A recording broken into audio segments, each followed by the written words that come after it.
स्वागत है आप सभी खान के स्टडी चैनल पे। जैसा कि मैंने आपको 10 केमिस्ट्री में वीवीआई क्वेश्चन दिया था जो कि लॉन्ग क्वेश्चन थे और आप सभी को फिजिक्स का भी ज़रूरत था, तो इसलिए हम आज फिजिक्स का भी 10 वीवीआई क्वेश्चन लेकर आए हैं जो कि 2026 के एग्जामिनेशन में देखने को मिलेगा। तो उनमें से जो क्वेश्चन मैंने जो आज दिया है, जो 10 क्वेश्चन है, उसको आपको याद कर लेना है। ठीक है, आपके बिहार बोर्ड के एग्जामिनेशन के लिए काफ़ी ज़्यादा महत्वपूर्ण है। तो आज ये फिजिक्स के 10 क्वेश्चन है, तो जो हम देंगे उसको आपको बस याद कर लेना है। तो चलिए क्वेश्चन की तरफ बढ़ते हैं।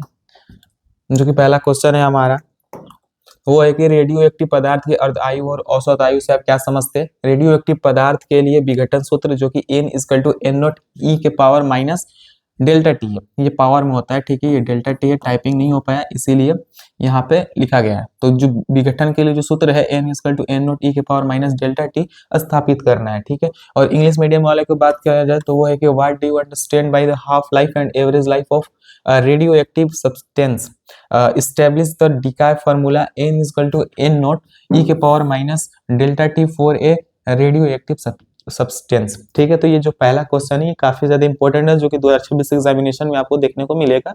तो आप लोग इसको छोड़ना नहीं है। ठीक है, इसको आप लोग याद कर लीजिएगा, तो ये भी इंपॉर्टेंट है, आपको याद कर लेना है। अगला क्वेश्चन की तरफ बढ़ते हैं। वो है कि विद्युत क्षेत्र की तीव्रता की परिभाषा दे।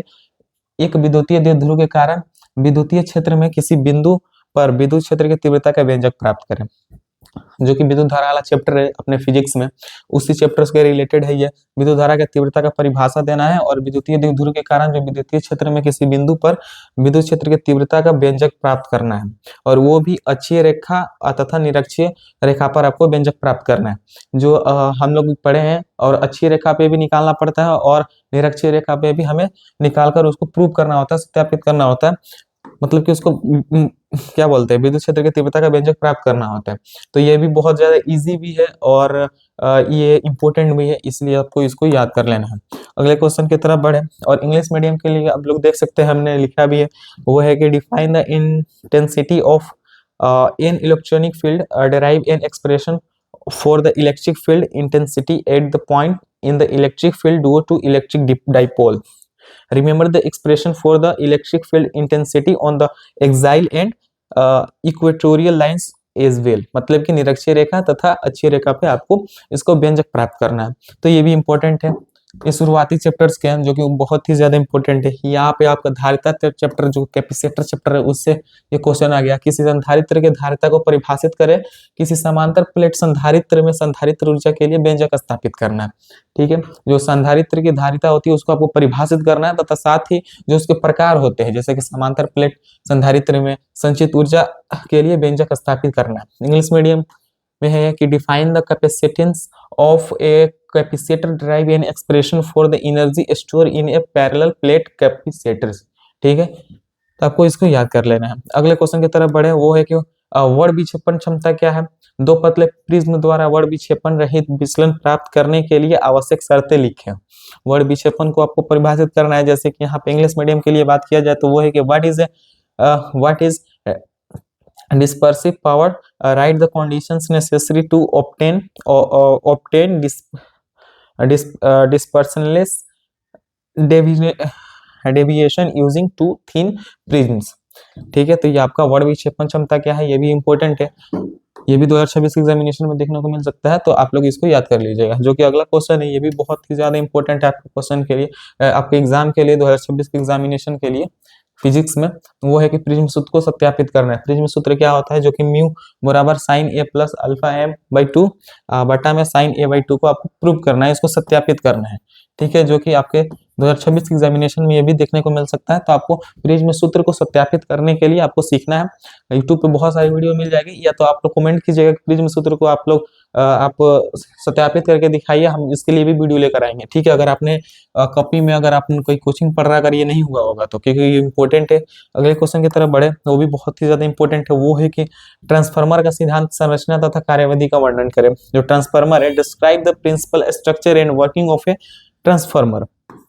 ट्रांसफार्मर को पूरी तरह से आपको सत्यापित करना है, सिद्धांत भी लिखना है, संरचना भी लिखना है, और ट्रांसफार्मर की जो कार्यविधि होती है, जो क्रिया होती है, क्रियाकलाप, वो भी आपको लिखना है। क्योंकि ये 5 मार्क्स के क्वेश्चंस होते हैं, लॉन्ग क्वेश्चंस होते हैं, तो जो कि बहुत ही ज्यादा इंपॉर्टेंट है। तो इन्हें जितना विस्तारित से अच्छे तरीके से समझाइएगा तभी आपको फुल में फुल मार्क्स मिलेंगे। चलिए अगले क्वेश्चन की तरफ बढ़ते हैं। वो है कि ऊर्जा पट्टिया क्या है। ऊर्जा पट्टिया क्या है, इसके आधार पर चालक, अचालक तथा अर्धचालक को परिभाषित करना है। चालक, अचालक, अर्धचालक बहुत ही ज्यादा इंपॉर्टेंट है, 2-2 मार्क्स में करके पूछ भी सकता है कि अर्धचालक क्या है, फिर अचालक क्या है, और 5 मार्क्स में पूछा तो ऊर्जा पट्टिया क्या है, और उसके आधार पर चालक, अचालक तथा अर्धचालक को आपको परिभाषित करना है। इंग्लिश की बात की जाए तो वो है कि what are energy bands, defined conductors, insulators and semiconductors based on them. ठीक है, तो अर्धचालक आपको याद कर लेना है, मींस की ऊर्जा पट्टिया का जो उसके आधार पर। अगले क्वेश्चन की तरफ बढ़े, वो है कि एक ट्रांजिस्टर को दोलित रूप में क्रिया का सचित्र वर्णन करें। जो एक ट्रांजिस्टर है उसको दोलित रूप में क्रिया का वर्णन करना है, सचित्र वर्णन करना है। ठीक है, तो ये भी इंपॉर्टेंट क्वेश्चन हो जाता है।